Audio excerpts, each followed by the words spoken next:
And if you need help, remember Tiva's still on standby. Right on.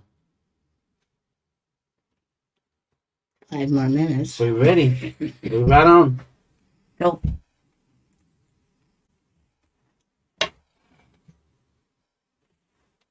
Bumper music. Go. Oh, don't worry about listening. You won't hear it. Welcome to PNN KEXU, Poor People's Revolutionary Radio on 96.1 FM on the dial in Oakland and streaming live online at www.poormagazine.org/radio. This is Auntie Frances Moore, formerly houseless, co-founder of Homefulness, and member of the Poor Poets, Poor Magazine, and Theater of the Poor, in studio with fellow formerly houseless Poor Poet and poverty scholar, Tiny. The streets have so many colors. The colors have so many memories. Memories of streets you are no longer on, but wish you could be. Las calles tienen tantos colores, los colores tienen tantos recuerdos. The color of people who are no longer there, who we wish we could see, because they were removed by people who were scared of what they could not contain, incarcerate, or bear. El color de las personas que ya no están ahí a quien desearíamos poder ver. 19th and Shotwell are two of those streets who meet inside of so much grief, the color of loss, of sounds and hands you no longer see. 19th y Shotwell son dos de esas calles. It was at this corner, among people like me, those of us struggling every day with poverty, where state-sanctioned guns triggered by fear were called in to take every life away by laws and lies that were dangerously unclear. Yeah, this is PNN, not CNN, people. That's Poor People's Revolutionary Radio. And you just heard an excerpt of Las Colores para Luis, our brother, our relative, our beautiful family, murdered for being houseless and indigenous in San Francisco. Murdered for being houseless and indigenous in San Francisco. The first half of this podcast of Poor People's Radio is dedicated to the anniversary of Luis Demetrio Gongora Pat and all the victims of anti-houseless violence and police terror, and the powerful resistance by community and the warriors known as the Frisco Five, who went on a historic hunger strike against police murder. And then we will be looking at the violent eviction of houseless people who are currently housed in so-called solutions to homelessness, created and run by non-profiteers in the Bay Area. All of that and more up next. Yeah. So, Luis Demetrio Gongora Pat, a father, a son, an uncle, a brother, was just one of many relatives who was murdered in the period of around 2015, 2016 in occupied Yalamu, that's Frisco. Luis Demetrio Gongora Pat is one of the ancestors that we honor in the movie Crushing Wheelchairs, which is not a documentary. It's us poor people, poor and houseless people, indigenous people, black and brown and disabled people, telling our life stories, her stories, and her stories of our ancestors of this anti-houseless violence. Luis, as some of you may or may not know the story, was murdered, like so many others, by the San Francisco police. And interestingly enough, not shockingly, almost all the video coverage of the fight and the resistance, which was huge, is scrubbed from, the fake-ass digital streets. But we want to show a little bit of this video just to give you guys a sense of the violent state murder against Luis, that, as usual, the police claimed was because of him. Go ahead. And of course, he was brandishing a weapon, so called, which is, what they always say.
So, as you can see, more state-sponsored murder of our relatives. In the case of Luis, who is, made the mistake of being houseless and brown and indigenous and not occupied, gentrified town. A new resident who'd only been there for 3 months called the 311 on him. 311, of course, really is just another form of 911.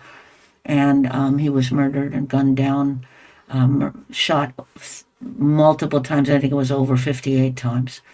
And their claim is that he was, of course, holding a knife or some other mess. The other side part of that story, which is none of these are separate, but they're all connected, is that he wasn't even fluent in the other colonizers' language, aka Spanish. He's a Mayan man, spoke Mam. He was also a lavaplatero, a dishwasher in the kitchens of these, rich wealth hoarders that like to go and party in the mission and continue their gentrification in peace.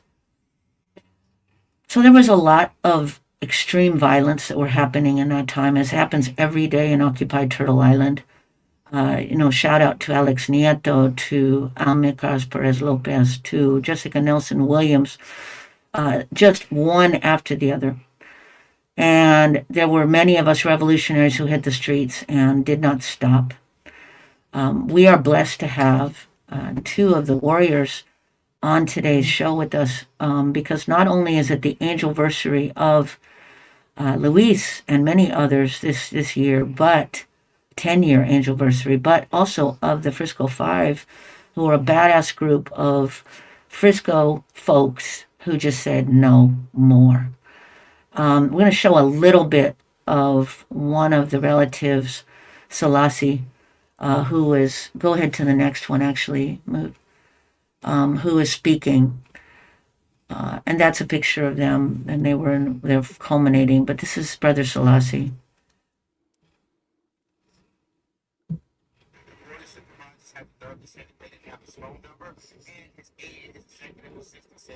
Phone number or his email. Who do they think we are? We are not fools, and we aren't just some monkeys of San Francisco. We are born and raised natives, and we taking it back from them crooks in that house. We're tired of them, and we're willing to die. We're gonna go back to our strategy pit, and we're willing to go all the way until Mayor Ed Lee and Chief Sir are fired. They are done. Oh, right. So this is kind of the energy of that powerful time. One thing that we didn't show you is that one of the witnesses of the murder of Luis was, supposedly found hung in his room, and I witnessed that was actually a complete setup. So Ibai Baba to John, who was one of the witnesses of Luis's murder, and conveniently, not able to testify thanks to an endless amount of malfeasance and lies that happened, right? And of course, because he was a houseless brother, living in a poor people motel, like we call the SROs, which is just poor people housing. There was no, except for poor, there was nobody else speaking up about it. We couldn't even get corporate media to show up. So these warriors said enough. And we are blessed to have the beautiful warrior, Sister Mama, revolutionary every day, Sister Mama Christina, and her powerful son, Equipto. Welcome to Poor People's Radio, family. Thank you very much. Hello. Thank you. For Hello. sure, for sure. So maybe you guys could talk a little bit from your perspective on what was going on in that time. What led you to start that badass hunger strike, and whatever else you need to say about that moment that led to that powerful resistance. Well, thank you for giving us the opportunity to talk and to participate in this 10 years anniversary of the murder of that young man. My son and I had been working for a while in all this struggle against police brutality. We were working with the Oscar Grant against the murder of Oscar Grant, Kenneth Harding Jr. And then we saw all the other ones that were being killed, and that no matter how much we marched and how much we demand, that we were not being heard. So we came to the understanding that we needed it to do something that was drastic, that they would listen to us. I don't think that we quite understood at the time what we were doing. We just wanted it to stop the madness. And we keep talking about different ways of doing things. But then one day we found out about the killing of Luis Góngora. And what really was so painful at the moment, at least for myself, is that looking at this young man homeless, instead of not having a home and having all these difficult moments and being murdered like that. I'm sorry Yeah. No, I feel you. Absolutely. that his Okay. life was taken away like nothing. Yeah.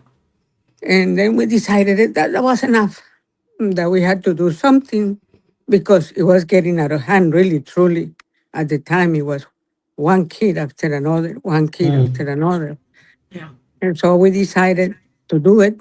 And we just went ahead and said, let's do it. And we called some people that we knew, and we said, we're going to do this and we're going to do it to the end. We didn't Mm. know what to the end meant, really, but we knew that we couldn't stop. That if we started it, we needed to do something until we accomplished something. If we really wanted to reach the people of this city, because our goal was also to reach the heart of the people of this city, of Mm. this nation, about what was happening to our people. Oh, shit. And so that's how it all started. I don't know, Ilyich Yeah. wanted or something. E, do you want to add anything? Um, yeah, I mean, just pretty much what Mama Christina said, my mother, but I think the timeline is important, right? Like to understand, like the Luis Gongora was kind of the straw that broke the camel's back, as they say. After like Amilcar Perez, Alex Nieto, Mario Woods, we were shutting down whatever town hall meetings. You were there too, Tiny. But all just exhausting every avenue, I guess. And Lindo says that, like, we were exhausting every avenue. And I remember coming into this office where we're at right now and watching my mother watching the footage of Luis Gongora getting Mm. murdered. Mm. And I came in and it was her back, and she turned around and she was crying. And she was like, let's do that hunger strike, because prior we were talking, she was like, we need to be more effective. We can't, we're shutting down things, but I think we need to do something more effective. And I was like, and as soon as that happened, she was like, let's do it. And like she said, we were just like, let's do it. We weren't really quote unquote prepared, but We just Mm. went with the handful of people that we, thought that could, weather the storm together. And from there, it just kind of, you know, uh, snowballed into like community support. And I think that's like my mother, we talk about it too. It was the ultimate love, like for not necessarily the Frisco Five, but the movement of what we were fighting for, right? It was, Mm. and people coming to us like, thank you, like, and seeing families, so it just gave us the courage, I guess, and the strength to just try to take it, try to Ashe. take it there. Ashe. I want to lift up too that um, just from my brother Leroy, Crip Hop Nation, one of the Poor Magazine co-founders. He was so actually something that didn't necessarily peep as large, but he was just really happy to see that moment where all of you were representing, if you will, in a wheelchair. Like, even though that wasn't optimum reason, and because it wasn't because you were trying to, but just that visual effect in a world that's so ableist, right? In a world that many of these relatives dealt with disabilities as well, which was also rarely, if ever, talked about. So that was an interesting sidebar. So I wanted to let you all know that. But one of the things I think that's important to lift up is hunger strike is a big thing, right? We know that it's physically a huge thing. And shout out to the mama sister, I think, who has been hunger striking in this so-called England for a minute around her son who was incarcerated, and just all the mamas who, when we bring children into the world, right, we're already giving something of our physical body. But I'm just curious about how you guys square that notion of the physicality. I know that there was actual ramifications on your body. I don't know what you like to say about that at all. Yeah, I want to tell you that we needed it, the wheelchairs, especially.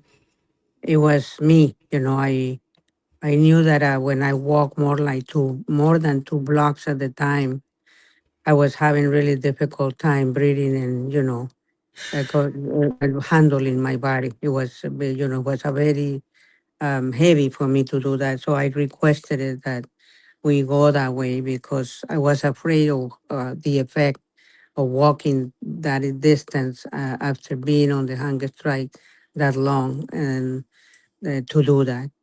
But also, I know that when I went into the hospital, when they check us into the hospital, that my blood pressure was at 180, Mm. and I have lost at that time. I have lost total uh, a feeling of hunger or not hunger. I just it was my body was numb about that. And for the first time, and like I said at that time, for the first time, I could really understood and feel how the homeless people must feel when they don't have anything to eat. And we keep talking about that ourselves during the hunger strike. I said, we chose this, but the homeless people didn't choose this. Mm. And we must learn from that. So that was something that was very present in our heart that we knew and we identified with that and was able to really understand that feeling that we never understood before so profoundly at that moment. So it was an educational for us too. And Ashe. and our bodies did suffer, especially afterwards we realized the thing that has happened to our bodies that we didn't understand, although Dr. Rupa was very good in explaining to us, during the process of what was going on. I mean, I remember when she told me that my body was eating my own body, something like that. I went like, oh my God, that sounds Right. so horrible. But that, Right. she was explaining these things, and I said, but at the moment, I want to share this with you that when I was able to go from day number 5, I felt that I had more control, that I was able to stay longer. My body was getting used to that, even though it reflected not that good otherwise. But I knew at that time that we were ready to go all the way. They took us, the RUPA took us to a clinic in the community, and they asked us if we wanted it to have resuscitation or something, if we will die, and who they will notify. And that's when we became very clear that it was a very serious thing for our bodies, and that we were ready to go all the way. Mm. Mm. E, do you want to add anything? That's beautiful. You want to add anything to that, E? Yeah, I mean, just she reminded me too, just hearing that. I remember Rupa came, I think it was day 10. And we were and that's when she kind of told us, like, after this, even if you quit today, you're still going to the hospital because you need to get taken care of. And for me and a couple of us, we looked at each other like, oh, because we kind of thought, I mean, like we said, we weren't really prepared. Like maybe we could go home, have a meal. Like, no, that's not going to happen. You're going to ruin your system. Certain things that we Right. weren't ready for. And it was Right. just, yeah, I mean, let's keep in mind it's a hunger strike, but it was outdoors, right? Like I saw a couple hunger strikes, and they were, you would be able to Zoom something like this 24 hours. We were actually out there, and if you look it up, like it was one of the worst storms that ended up happening Mhm. right on April 21st, the day Prince died. Let's shout that out. But Prince died, and there was a rainbow around the sun. I'll never Mm. forget. Mm. And yeah, it was a trip, but I definitely did some damage. And we don't have to get into it, but it's things that we're still dealing with today, to be honest. And it's Mm-hmm. nothing. It's not like, oh, it's like at the end of the day, this is part of what we chose. Like my Right. mom said, like some people didn't choose it, we chose it. Let's keep in mind and travel this path humbly. You know what I mean? Right. Like, Right. but yeah, Right. thank God for Rupa and all of them that I say. came to the rescue and just Yeah. told us what was going on. Yeah. Well, and I wanted to just insert here for a second too. Like we have a liberation school over here for houseless and formerly houseless youth, and we're building homefulness in Uchun, and we're trying to actually build it in Frisco now. But the thing that was really powerful for our young people was to come and see you all putting your bodies on the line. That like they tripped off that like big time. Wow, so they're not eating? Like, how about tomorrow? Can they eat tomorrow? That's like, it's called a hunger strike, family. And so then we were able to teach, right? We were able to teach on the history of hunger strikes, and why we get to get to that place as revolutionaries, because there isn't anything else maybe that we can do. And I just wanted to thank you for lifting up the position of hunger. Me and my mom, when we were on the street for most of my childhood, there was many days we could not eat, and it just is what it is. You went to sleep and you hoped that you forgot about it the next day, and that's deep. I'm so honored. I didn't even know that piece was there. So thank you. But maybe you guys could talk about how you feel the impact, and of course we did get Sir to leave, and I don't know, just maybe where we're at now. What do you guys want to say about this moment? I know it's ridiculous, but anything else you'd like to add to that? I want to say that something happened also during the hunger strike. Is the solidarity of the Palestinians. They send them handkerchiefs and recognize, and they make the Palestinian people over there in Palestine know what we were doing, because they have used hunger strike also in the struggle. So and today, I'm going to tell you today, we were able to accomplish something, I believe, because look at us. You invited us to remember this. We all put the seed in the ground. We are putting now water into it to see if we can raise a tree, the tree of freedom and liberation. I believe that what we did was to contribute to that. So we put our lives out there in order to contribute to the change this world into a better place. Today we Oh, have a very dark moment in this country we're living through. We have ugliness and hate and fascism. And we're murdering children all over the world, including here in the United States. So the struggle continues. That's what I will say. The struggle continues.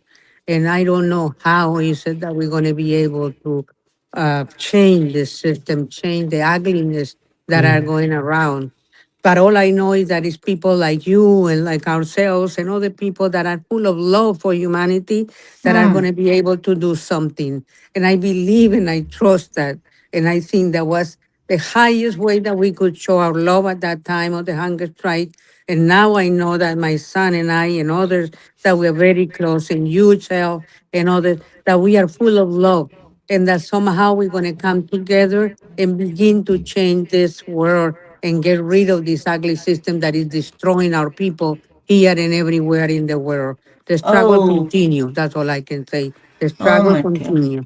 Ashe. Amen. That's beautiful. E, do you want to add to that?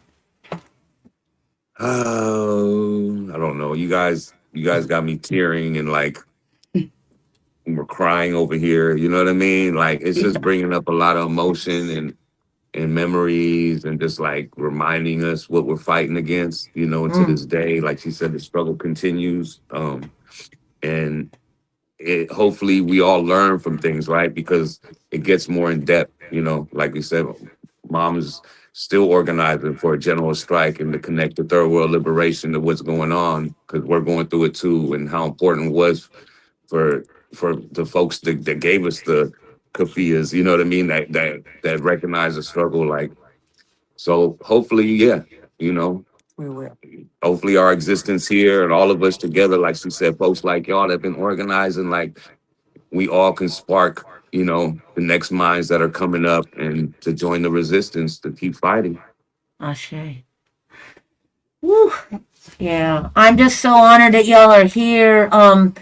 Just for listeners and viewers, we're listening, viewing, watching Poor People's Media, Poor People's Radio, and one of the important things too is we're going to be honoring Luis Dimitro Gongora's life, his angelversary, which also is, of course, the angelversary of the Frisco Five. And we're going to do the showing on his angelversary at ATA. It's in the Mission, right in the heart of the gentrification, but it's at Artist Television Access there at 21st and Valencia. It's April 7th. That morning he was murdered. That morning is when that state-sponsored murder occurred, and the family is so happy that people have not forgotten him. And I want to be very real about some of the work of the Frisco Five is that we can't forget. They would not let anyone forget. That they, by you all centralizing that movement and connecting the dots of all of us together, that you kill somebody, you kill 4, 5, 6, 7 black and brown young people. No, it isn't just adios that's done because we're going to rise up. And that's really what that powerful movement did. And yeah, there's no wins in capitalism. There is just this increase in the fight, but to learn from these struggles. So we learned so much from you all, your warriors, your sheroes and heroes. A shout out to Edwin and Selassie and all the relatives who were part of it, and all the warriors who stood up along beside you, including all of us here at Poor Magazine. Any words as we close out, hon? Any words from either of you? I'd like to say thank you for keeping it going. And thank you for the wonderful work that you do also to keep alive the struggle. And please let us keep our hearts and minds together. Let us work together to change this world into a better place. Oh, Mateo. E, you want to add anything to that? Just thank you. Same thing, Tiny. Like when you said earlier and you introduced my mother and said revolutionary mom every day, always, right? Like I appreciate that because that's what I mean? Like that's how she lives her life. And like you guys put in work every day too. I see y'all. Y'all live this thing. Y'all teach y'all children this Yes. struggle. You know what I mean? Okay. Like so I honor y'all. Y'all the what I'm saying, the unsung heroes to keep it Yeah. real. It ain't gotta be glorified and we're not, but these are our little platforms, right? And we want to give y'all flowers or whatever they say. But Say, we love y'all. Beyond this thank TV thing, we love y'all. We do. that means a lot because you know what? We don't need any love but y'all's love. That's real. That's real. Keep up the powerful work, Maria, and your badass son, E. We'll be on the street and we'll hopefully see you on Tuesday. All power to the Yeah, people. All power. All love right. y'all. All All right. right. See you soon, family. Oh, again, you're watching and listening to Poor People's Radio. That's PNN, not CNN, people.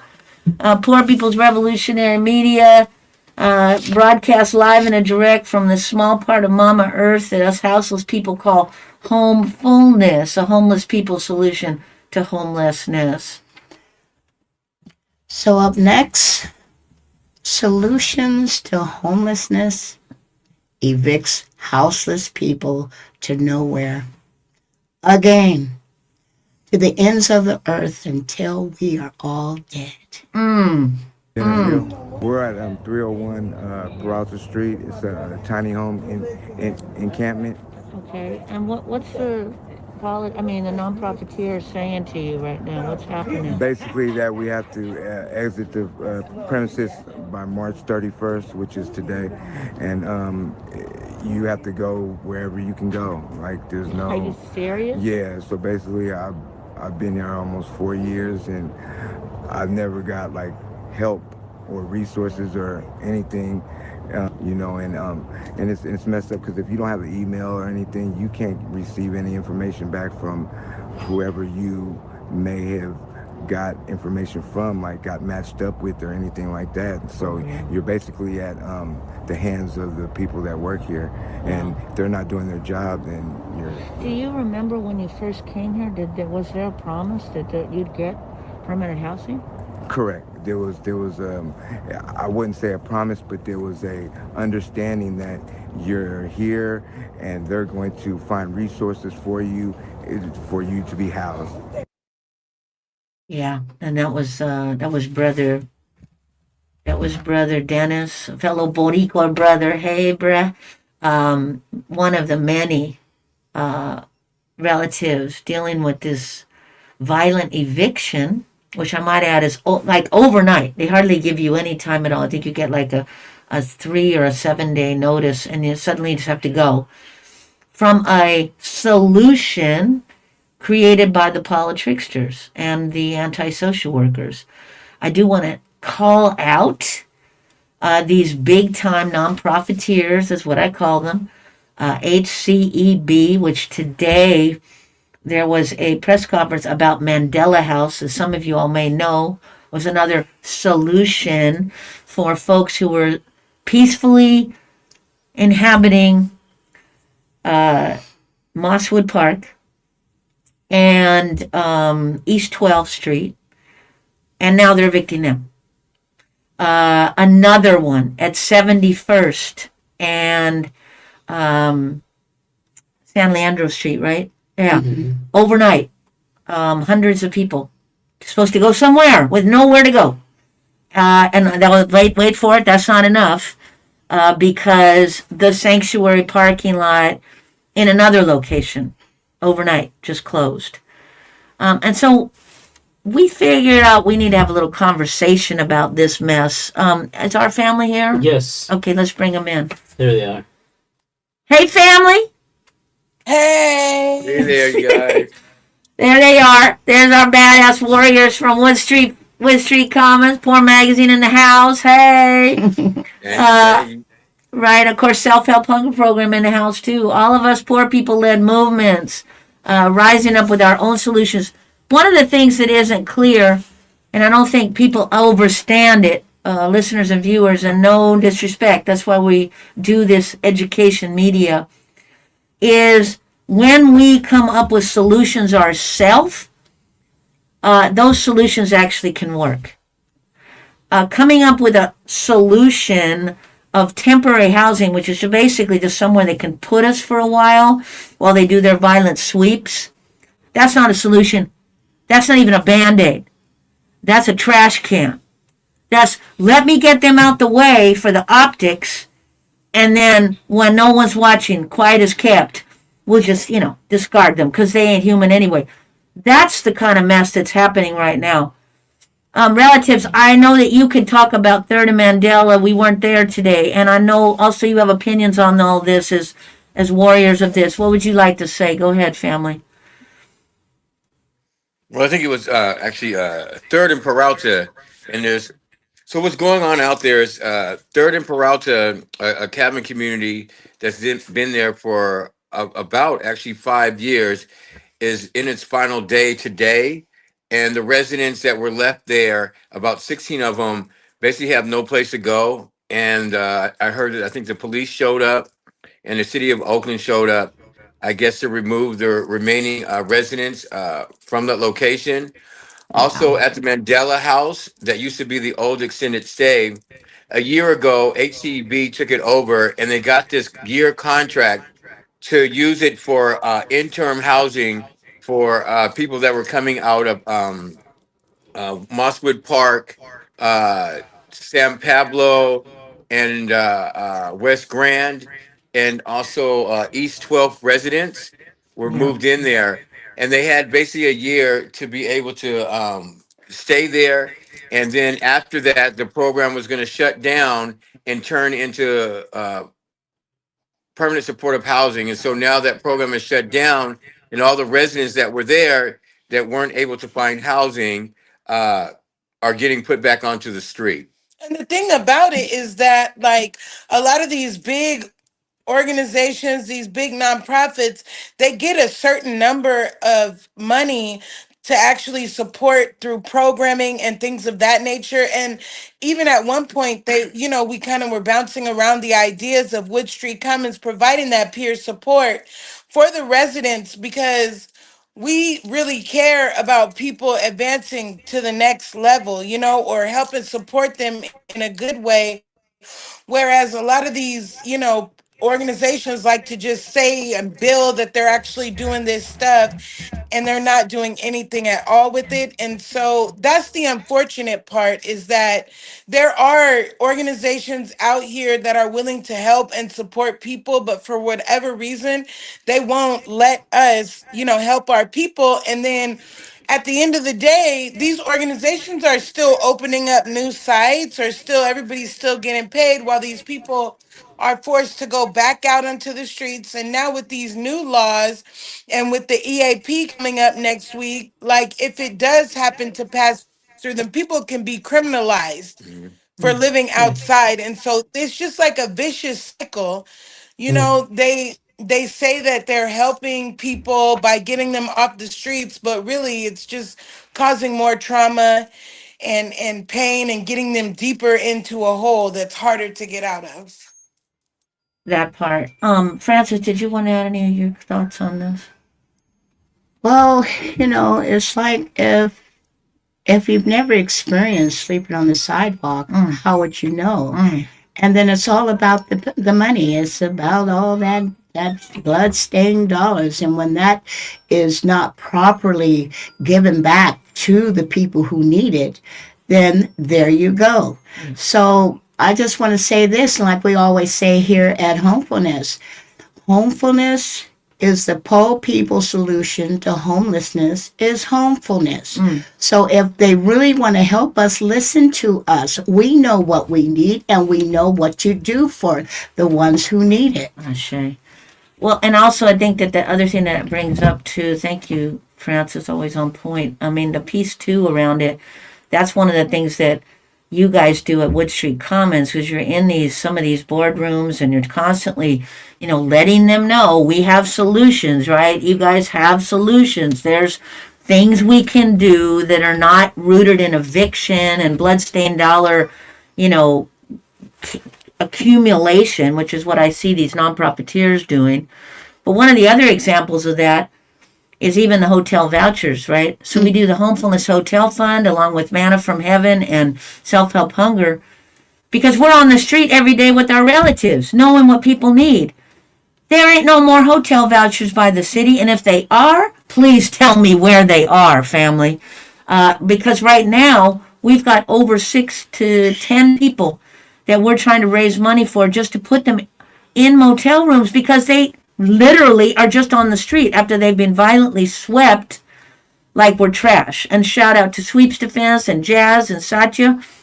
I mean, I wonder when you guys are in these spaces, are they talking about money allocation? Are they even owning up to the millions of dollars that they're giving these non-profiteers, family? No, no, they're not. That's the thing. They're not owning up to it. There's nobody that it seems like when we have conversations to talk about who can we talk to really to hold these people accountable about this. It's sort of that you just get sent in circles. You get sent to the next office, to the next office, to the next office. When you would think that, no disrespect, that the mayor or a city administrator, Justin Johnson, would have the authority to be able to, say stop the sweeps when they have data out there, showing that they don't work, but also just holding people accountable.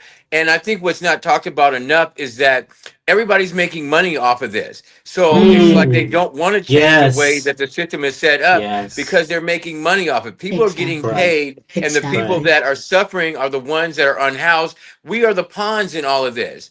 And so we're Yeah. being played and pushed around and stuff so Yeah. somebody else can benefit with our dollar that should be going to support the unhoused community because we have the solutions. We have solutions. We have Ashe. solutions on Amen. paper with dollar amount Yes. about what you could be using this money for, and they still turn a blind eye to it. It just seems like nobody is willing to step outside of that,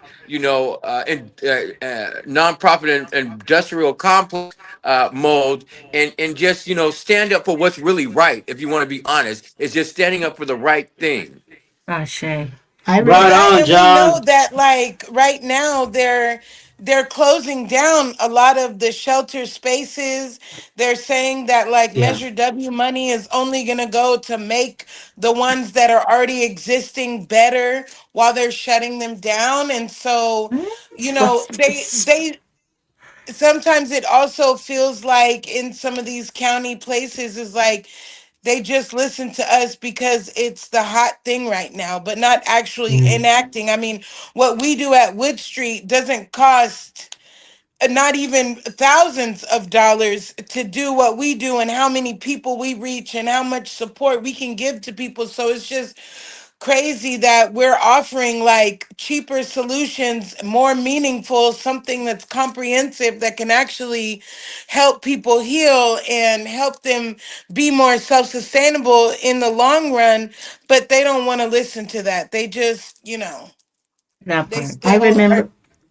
Yeah. Go ahead. No, you're right, hon. Go ahead. Tiny, remember that meeting we were in with Keith Carson, and after all the unnecessary flabberlabbing that we did, and they pumping us up and saying, "Oh yeah, just submit your receipts because we have spent so much money on emergency motel stays and all this talk, talk, talk. Oh yeah, yeah, yeah. Well, I gotta go because I have my next meeting." And nothing came out of it. So, yeah, Yeah. Well, it's a it's hustle. insulting. It It's is. insulting of our intelligence. It is. And Yeah. you're so right, John, because there's some serious cash to be made Yes. on the Oh poverty yeah. industry. Let's not get that twisted, fam. They are not trying to change nothing. There's no job in self determination. Hello. That's why there's no love for That that. What? One more one time, of the things that Ifalayo. that man was saying when we were at 71st is that when they looked up the budget or the tax Right. filings for HCEB the year before, that they were billing for all these like RV repairs and maintenance and things like that, but nobody there ever Cleanups. saw any of that money. And so That part. That part. just for that small example like that, I mean, we know that they got in the double digits of the millions to provide people programming at Mandela House. And I Mm, mean, we're grateful we got to do a couple barbecues, but I really didn't hear about any more other than that. I mean, yeah. so Well, can you tell listeners and viewers what's? I don't think people understand enough that extended stay thing got all this hullabaloo. And now, how soon are they telling people they have to leave to nowhere? Today What? was the exit day, yes. Oh my God. And if it's anything like I where mean, we were with, to be yeah, fair, when people went into there, they knew. I mean, well, this is what they told us as the organization is that people were responsible for their own, keeping up with their housing navigators, getting dock ready so that they could get matched with housing. But I mean, we know people are just trying to get stabilized and they only had a certain amount of time to be there, and yeah, I mean, basically they have to go today. Where they have to go, I don't know. I don't know they've where got they're us. gonna go. Well, you don't have the You streets do? because you'll be Back put on in the street. jail. They're going Right. back on the street. And in Yeah, jail. back on the streets Can, or to jail. can, Yeah, and they're can going to we, basically lose a lot of their stuff. yeah, can we talk a little bit, about April 14th and this freak show Houston and his plan to incarcerate every poor person he gets for already criminalizing poor bodies on the street, but he's going to add another layer to that. Can you guys talk about what's going to happen on April 14th? Yeah, there's a special city council meeting. We've been waiting. They kind of been putting it off. It's happening at 9:30 a.m. at Franco Plaza, and we need as many folks out there to, speak their own public comment, why they're opposing it, why the EAP is just um, terrible. It's a terrible policy that they're trying to enact, and the reasons why. Um, But don't get it twisted though. The EPA is already being enacted. That's the thing. Thank This you. is just going to make it just that much easier for them to continue on doing what they've been doing against Thank their own policies and stuff, sweeping people. you. Yeah. That's why it's so important for people to show up and come support to be against it because it's already being enacted. People are already, Thank you. yeah. So Thank you. No, there's nothing new under the settler's sun with that yeah. EAP. It's the encampment abatement policy, and it's already in place. It was voted in and another iteration in 2020 in the middle of the pandemic and caused more violence then.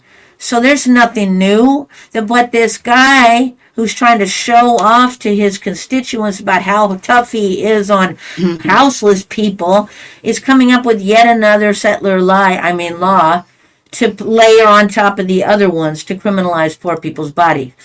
It is well, important really, as what it is, it boils down to capitalism because they're just trying to clean Yes. out everybody so that they can start supposedly like building more, condominiums and things like that. So a lot of the places where they want to do these buildings are in like city sanctioned lots or places that a lot of unhoused people are. And it's also like, it's taking away the already lack of services that are provided to people. It's no longer recognizing vehicles as being living dwellings, so it can't be like protected in that sense. So now they can just tow people's vehicle at the drop of a dime. And also, like, it would criminalize homelessness, where if they've swept you from a certain area and you go back, then they can arrest you after that. And so, Yeah. it's so Yeah. serious. Yeah.